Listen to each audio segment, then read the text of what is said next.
Hello, this is Monroe Hodder. I'm an artist, I live in Manhattan, and my studio is in Long Island City. Today I'd like to take you to my studio to show you my process when I paint.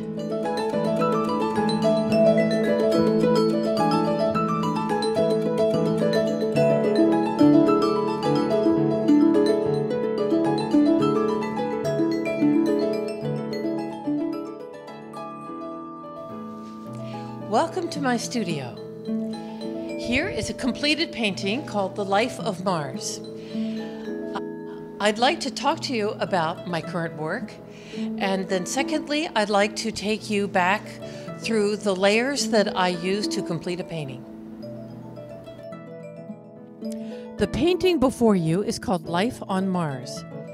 As you see, it's centered on a star shape.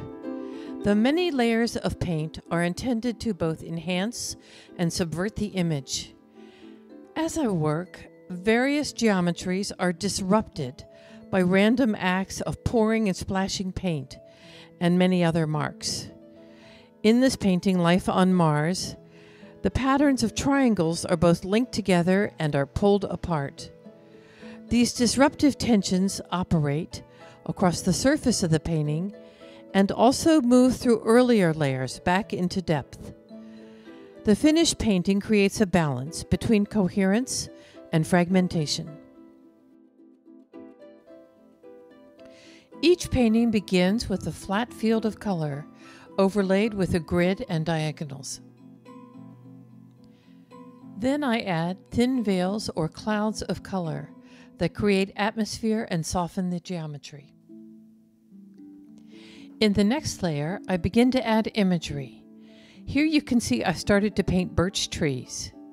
When I lived in Russia in the 90s, birch trees were the focus of my painting. They were a spiritual symbol for many Russian artists. Sometimes the painting becomes very complex. Here I painted the background, and then I worked on a scene of the street in Arles, The Yellow House by Van Gogh. I didn't feel entirely satisfied with it, so you can see a little bit of it here, but I've pretty much painted over it. And now I'm going to draw a large house that's going to be here and go back. And this house will be the primary image under the final layers of paint.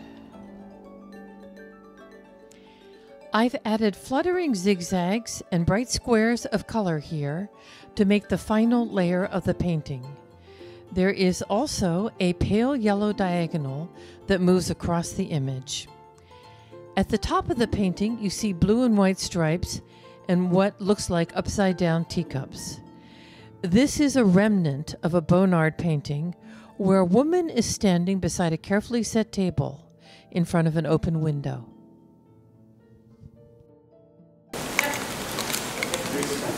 It may not be quite the right thing, but I've started out. See, I've got this geometric shape here, that it's a spiral shape going around, and I'm going to just kind of obliterate this, and now it's getting over. But what I'm going to do is do white out this bit that's here. And how much I want to wipe it out. And I have to step back and look, see what I've done. Yeah, I want a little more. And I want the bottom part of it to be white.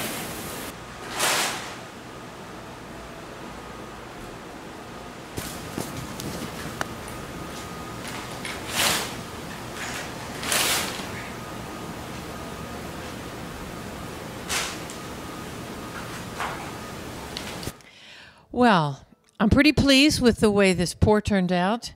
I like the way it looks. I'm going to let it dry, and then I'll be ready for the next layer. It's really in blue French. So a little darker than that blue in there. And now, what I want is for the colors to kind of dissolve into pure blue. Pure blue and white, okay? I've got this on the...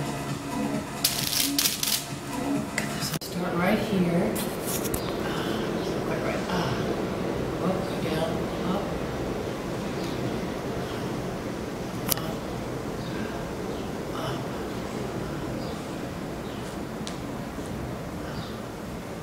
That's going to be about right. I'm going to have to touch that up just a little bit.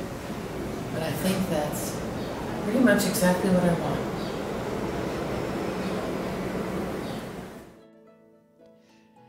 This painting began with a dark red field and an overlay of geometry.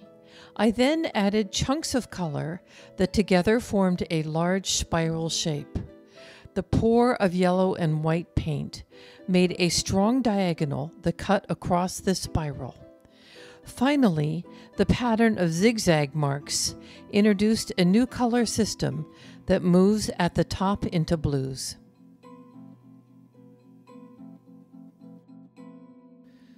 Now you will see the series of paintings that I've been working on over the past several years. I'd like to conclude with a selection from the poetry of Wallace Stevens, found in one of his letters.